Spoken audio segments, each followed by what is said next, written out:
Hello everyone, welcome back to my channel ambit of life और मैं हूं पलक। Actually मुझे किसी ने कमेंट किया था कि ma'am please fake placements of average B schools पे एक वीडियो बनाइए। तो आज हम उसी पे बात करेंगे कि what is the actual placement scenario of average B schools, who is actually responsible for it and उनके सॉल्यूशंस क्या हैं। मगर उन सब पे बात करने से पहले मैं आपको रिमाइंड करवा देती हूँ, प्लीज़ मेरे चैनल को सब्सक्राइब कीजिए, मेरे वीडियोस को लाइक कीजिए ताकि मैं ऐसे ही और यूज़फुल इन्फॉर्मेशन आपको दे सकूँ। और मैं आपको अपने लास्ट वीडियोस का भी लिंक सेंड करूँगी, तो प्लीज़ उसे देखिए, उसे लाइक कीजिए। What to seek before taking admission in B schools and whether to take admission in COVID in 2021 in B school. तो प्लीज़ इन वीडियोस को देखिए, मेरे मोटिवेशनल वीडियोस देखिए, मेरे कोट्स के वीडियोस देखिए और प्लीज़ मेरे चैनल को सब्सक्राइब कीजिए। तो चलिए आज मैं मेन टॉपिक पे आती हूँ कि what is actual placement reality of average B schools. देखिए, आप लोगों ने वेबसाइट देखते होंगे बी स्कूल्स की, तो उस पर लिखा होगा कि हाईएस्ट पैकेज इतना इतना इतना, एवरेज प्लेसमेंट जैसे 6 लाख और लोएस्ट पैकेज, ये सब लिखा होता है। और कई बार और हाईएस्ट पैकेजेस में क्या लिखा होता है 10 लाख, 12 लाख, 15 लाख। तो मैं एक बात बता देती हूँ, एक्चुअल में सही में इनको मिलता भी है या नहीं, ये सोचने वाली बात है। क्योंकि देखिए 14 लाख या 15 लाख कहीं लिखा हो तो इतना तो वो होता नहीं है, ये रफ़ फिगर बताते हैं। और उसमें अगर वो होता भी है तो आधा अमाउंट इन हैंड मिलता है और आधा इंसेंटिव्स का। जैसे किसी को 10 लाख्स का हाईएस्ट लिखा है तो उसमें 5 लाख किसी को इन हैंड मिलते हैं और 5 लाख इंसेंटिव्स। और इंसेंटिव्स मतलब आपको पता ही होगा कि हम कैसे परफॉर्म करते हैं, तो उसके बेसिस पे। तो देखिए, प्लीज़ आप लोग ना ब्लाइंडली मत बिलीव करिए कि कोई बी स्कूल इतना क्लेम कर रहा है तो वो इतना देगा। अब जैसे कुछ बी स्कूल ये भी क्लेम करते हैं कि हमारा highest package, international package 50 lakh चला गया, या इनफैक्ट डोमेस्टिक पैकेज भी हाईएस्ट 35 लाख चला गया, 25 लाख चला गया, ऐसा। अब आप खुद सोचिए, अगर इतना ही एवरेज बी स्कूल्स का जाएगा तो फिर लोग आईआईएम्स के लिए क्यों इतनी मेहनत करते हैं। मैं ये नहीं कह रही हूँ कि नहीं जा सकता, ऑफकोर्स कोई टैलेंटेड है तो जा सकता है, लेकिन एकदम इतना नहीं दे सकते वो।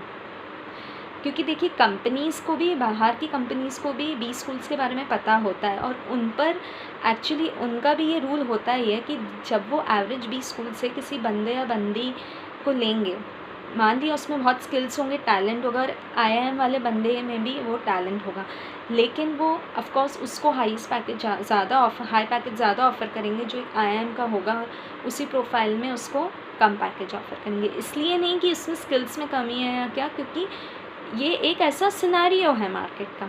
लेकिन अब जब आप कंपनी में चले जाते हैं, अगर एक एवरेज भी स्कूल का बंदा बहुत अच्छा परफॉर्म करता है, एकदम मार्वलस परफॉर्म करता है, तो उसकी ग्रोथ बढ़ने से, उसकी प्रमोशन से और उसकी सैलरी जो बढ़ रही है उसे कोई नहीं रोक सकता।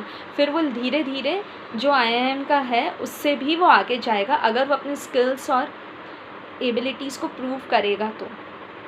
लेकिन ये थोड़ी रियलिटी है अगर आप माने तो, ठीक है।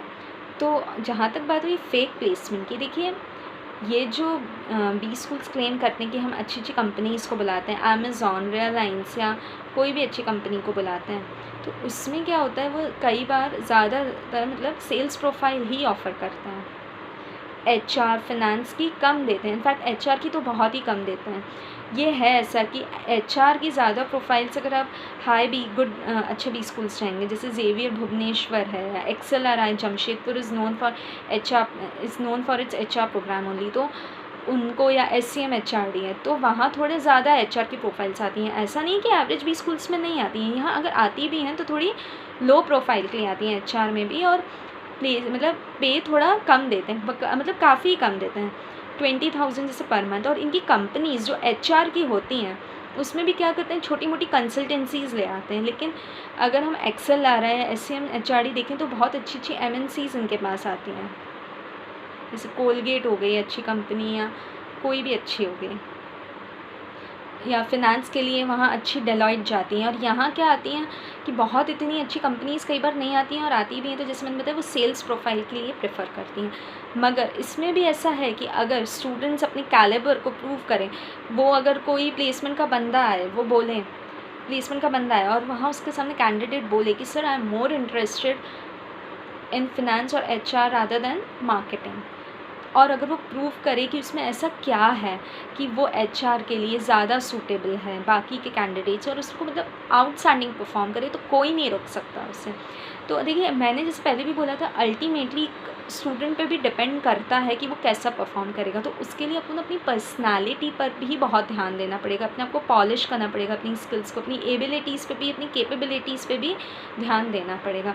आप एकदम एक बी स्कूल पे डिपेंड नहीं हो सकते।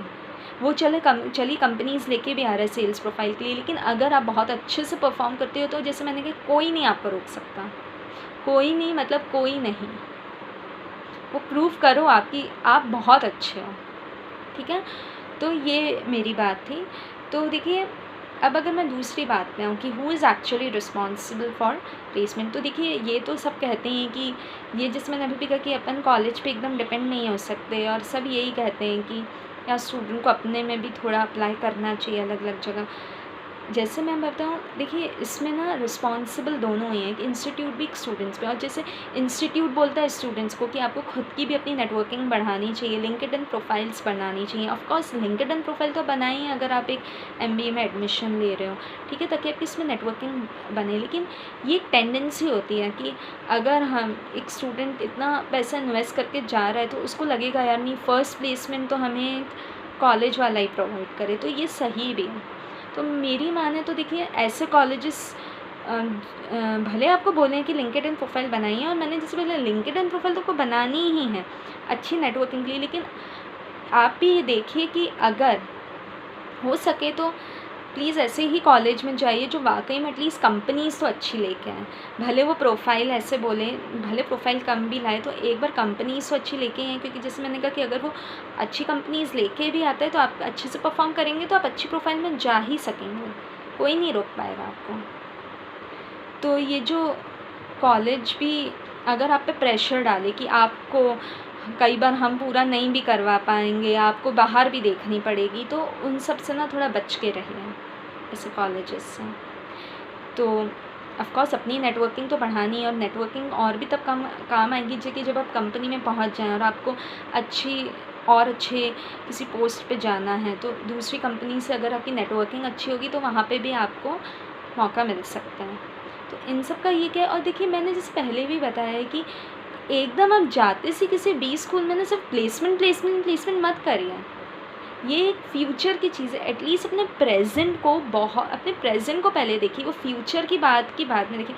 प्रेजेंट तो देखिए कि आप अपने आप को पर्सनली ग्रूम भी कर रहे हैं, नहीं अपनी स्किल्स को इतना अच्छे से पॉलिश कर भी रहे हैं, नहीं अपने लेवल्स को, अपने स्टैंडर्ड्स को थोड़ा अच्छा बनाइए। Like your communication skills, your aptitude, सब कुछ देखा जाता है। तो आपको हर एक चीज़ पे वर्क करना है। अगर आपकी कम्युनिकेशन स्किल्स अच्छी हैं लेकिन अगर आपका एप्टीट्यूड अच्छा नहीं है तो ऐसा नहीं चलेगा। देखिए आप आपका IQ अच्छा भी है या नहीं, पता चला आपको आपको बुकिश नॉलेज तो बहुत है, लेकिन एक सिंपल सा बेसिक सा कोई क्वेश्चन पूछें, क्योंकि कोई कुछ भी क्वेश्चन पूछ सकता है आपसे, ऐसा नहीं है। तो आपको हर चीज़ के लिए तैयार रहना पड़ेगा। और कम्युनिकेशन स्किल्स का मतलब ये नहीं कि बस इंग्लिश अच्छी हो जाए या क्या। इंग्लिश तो आजकल अगर आप यूट्यूब पे भी वीडियोस देखेंगे तो अच्छी इंग्लिश हो ही जाती। कम्युनिकेशन स्किल्स का मतलब ये भी होता है कि आप अपनी बात को एक्चुअली जो आपका इंटेंट है उस तक पहुंचा भी पा रहे हैं। आपकी हिंदी भी बहुत अच्छी होती है। इस लैंग्वेजेस पे सिर्फ ये नहीं है कि कमांड अच्छी होनी चाहिए, इंग्लिश हो हिंदी हो सब भी अच्छा होना चाहिए। कई बार आप अपने आप को प्रूव करने के लिए इंग्लिश के बस हैवी वर्ड्स यूज़ करते हैं। आपको लगता है कि इससे सामने वाला इम्प्रेस हो जाएगा, इससे इम्प्रेस नहीं होगा, इससे आपकी और डमनेस भी प्रूव होती है। जहाँ जो ज़रूरत हो बस वही आपको वर्ड्स यूज़ करने। तो देखिए अगर मैं समराइज़ करूँ तो मैं आपको बस ये कहना चाहूँगी कि प्लेसमेंट की जो रियलिटी है अभी एवरेज बी स्कूल्स की, वो लो प्रोफाइल्स मान लिया लाते हैं। ये जो क्लेम करते हैं वो कि हमारा इतना जाते, तो इतना कभी नहीं जाता, ये याद रखिए। और अगर वो लाते भी हैं लो प्रोफाइल्स के लिए तो आप अपने आप को प्रूव करिए और आप अच्छे हाई प्रोफाइल के लिए जा सकते हैं। और ये जो लो प्रोफाइल है तो इनका कई बार पे ऑफ कोर्स ये लोग इतना हाई प्रोवाइड नहीं करते हैं, क्योंकि इनका काफ़ी, जैसे मैंने बोला 20,000 पर मंथ के भी जाते हैं। तो इन सब का प्लीज़ देखिए, किसी भी बी स्कूल में ऐसा सब उनके स्टूडेंट से बात करिए कि एक्चुअल में पर मंथ कितना मिलता है, कितना पे देते हैं ये कॉलेज वाले, कैसी कंपनीज, ये सब देखिए आप। आई होप आप समझ रहे हैं। और दूसरी बात, प्लीज़ पहले ही दिन जाते से अपने फ्यूचर का मत सोचिए, प्लेसमेंट प्लेसमेंट प्लेसमेंट नहीं। देखिए, अगर आप अच्छे हैं, आपकी कैपेसिटी है, आप बहुत अच्छे हैं, अपना हार्ड वर्किंग है, टैलेंटेड हैं, आप में काफ़ी अच्छे स्किल्स हैं, एबिलिटीज़ हैं, तो ऑफकोर्स आप आगे तक पहुंच ही जाएंगे। I hope I am clear. अगर आपको कुछ समझ नहीं आए तो प्लीज़ मुझे बताइएगा। और ये जो मैंने बताया कि सब दोनों ही रिस्पॉन्सिबल हैं, एक इंस्टीट्यूट को भी उतनी मेहनत करनी चाहिए एटलीस्ट फर्स्ट टाइम। तो यार एक बच्चे को कॉलेज से ही प्लेसमेंट लेना चाहिए ताकि उसमें भी कॉन्फिडेंस आता है, तो उसको खुशी होती है कि यार आज हमने कॉलेज से ही प्लेसमेंट लिया है। आप इंटर्नशिप के लिए ऑफकोर्स अपनी कोई नेटवर्किंग हो तो उससे ले सकते हैं, और लेकिन ये जो है मैंने बताया कि डिपेंडेंट की भी जहाँ तक बात है, तो ये तो है कि वो भले कंपनीज़ लेके आए, लेकिन आप कैसा परफॉर्म करोगे ये आप पे ही डिपेंड है। ठीक है, I hope I am clear. और अगर आपको कुछ समझ नहीं आया या कुछ भी पूछना हो, कोई भी डाउट हो, तो प्लीज़ मुझे कमेंट सेक्शन में बताइए। और प्लीज़ मेरे चैनल को लाइक कीजिए, शेयर कीजिए, सब्सक्राइब कीजिए। And thank you for listening so patiently and have a nice day. Bye bye.